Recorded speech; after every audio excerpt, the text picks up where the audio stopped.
Richard, la prima domanda che mi viene istintiva è come è cominciato tutto per te e soprattutto quali erano i tuoi autori, sarebbero degli autori dei punti di riferimento e se sono cambiati durante gli anni, se oggi sono gli stessi, ti senti connesso a qualcuno in particolare?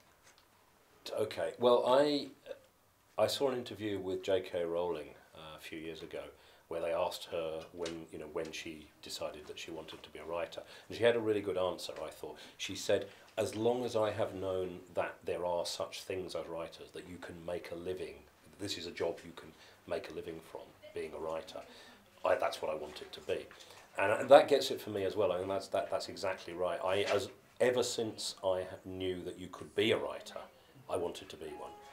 And I can actually remember, would have been about 11 years old, telling my classmates that this is what I was going to do. You know, when I'm older, I'm going to write books, and that will be how I make my living. I'm going to be a writer of books, and they all laughed at me. So I've always wanted to do it. I read voraciously as a kid. I read almost everything that was available to read. I mean, I was reading my father's Ian Fleming books, when James Bond novels, when I was not much older than about 8 or 9 years old. I don't like to think what that did to me.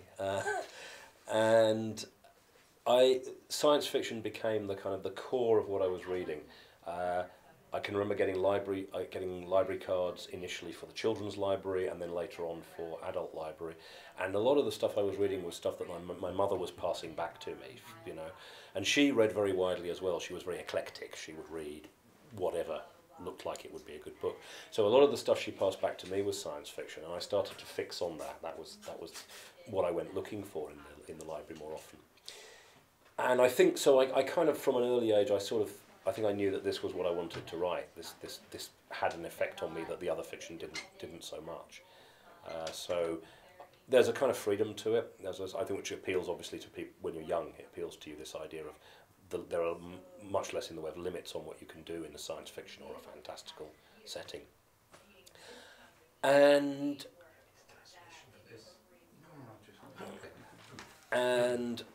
then, yeah, as I got older, I diversified much more. So, for example, I read a lot of Anthony Burgess when I was in my mid-teens. I was reading a lot of that kind of mainstream, heavyweight fiction. When you're young, you don't really think about what you're reading. You just consume whatever there is. And eventually, in my late teens, I started to read hard-boiled crime fiction. So the Chandler tradition, guys like Chandler, Hammett, and then later on a lot of the more recent practitioners.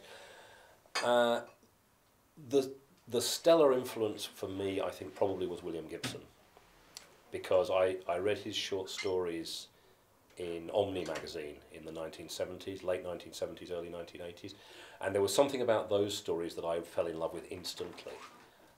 At the time I didn't know what it was. Of course, later when I started to read hard-boiled crime, I realised that, yes, it's this is what he's borrowed. He's borrowed the idiom and the flavour of the noir tradition, of the hard-boiled American crime writing tradition. He's borrowing that and putting that into a science fictional setting. But those stories really were, I think, for the very first time I saw that, I went, yeah, that's what I want to produce. And that stayed with me. Even, I then say I diversified, I read all sorts of other stuff, but science fiction remained my first love, and Gibson's stuff was the bullseye, if you like. And yeah, and then it all seemed to stop in the 80s. Gibson stopped writing his sprawl novels. He went on to stuff that was more nuanced and less violent and hard-boiled. And Blade Runner came out. Nobody made a second Blade Runner movie. I kept waiting and waiting and waiting, and it just didn't come, it didn't come, it didn't come. Because it wasn't successful at the time. Because, again, it was an idiom that maybe the movie world wasn't interested in. They weren't comfortable with what that film was. And so, yeah, there I was in the early 90s. Gibson had deserted me to go and write more nuanced near-future fiction. Ridley Scott wasn't going near another Blade Runner movie, and I'm like, shit, I'm going to have to do this for myself. So yeah, that was it. Altered Carbon basically came out of my desire to have another Blade Runner movie and to have some more William Gibson sprawl stories. And since neither of those gentlemen were prepared to provide it, I thought I have to do it myself. I think anyone who reads Alter Carbon will see that the marks of those influences are very strong in that book. Io e tu in Alter Carbon parli molto di anima. E che lavoro hai fatto? Ti sei ispirato a qualche religione, a qualche credo filosofico per regolare insomma, il concetto? E soprattutto la serie TV e il libro sono abbastanza legati, ti ha soddisfatto e cosa ti aspetti dalla seconda serata? Okay, I am a staunch materialist. I have no faith of any sort, and I never really have. I mean, there is a lot of argument to say that religiosity seems to be something that's genetic, that we inherit a tendency to be religious in one way or another, or we don't. And I'm definitely on the not side of that, so blame my parents for that. So yeah, I came at this from very much from a materialist position. That said, I think in artistic terms, the concept of soul is very important, because it doesn't mean soul in the Christianized sense. It is a way of speaking about an essence, about selfhood, and so I think it's important to be able to talk about souls, to use the metaphor if you like, and obviously the idea of selling your soul, of losing your soul, of the sense that you can become alienated, the sense that you can lose who you are. These are all very powerful metaphors. Religions work because they are rooted in very powerful metaphorical feelings, the way we relate to the universe.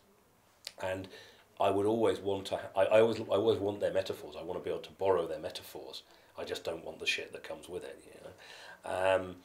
So no, I mean, there was no religious faith in informing the book. What did inform the book was an argument that I had with a Buddhist, and I was at a party somewhere in London. I don't remember the details very much. I was quite drunk, I think. And I ended up with this in the kitchen, as you often do, and having this argument with this guy who was a Buddhist. And I've got a lot of time for Buddhism as a faith. I mean, of the grand faiths, I think it's the one that's the least full of bullshit, I guess. But, we talked, and in the end we got onto the issue of karma and the idea that if you are suffering in this life, it's because in a previous life you did something to merit that you have behaved in a way that deserves some kind of karmic balance, and you're paying for that now with your suffering. And I thought it was an interesting concept, but what I couldn't get behind was the idea that you couldn't remember what you'd done. Because to me, if I've done something but I can't remember doing it, then I haven't done it. The me that I am now isn't the me that committed that act, that crime, maybe, whatever it is. We are our memories, and there is this. We can see this now with the way that we deal with Alzheimer's cases. Can you imprison somebody with Alzheimer's for something that they did 40 or 50 years ago? And there's a very strong moral case for saying you can't, because that person, the person who committed those crimes, is dead. They're gone. Whoever's in that body and that head now, it isn't that person.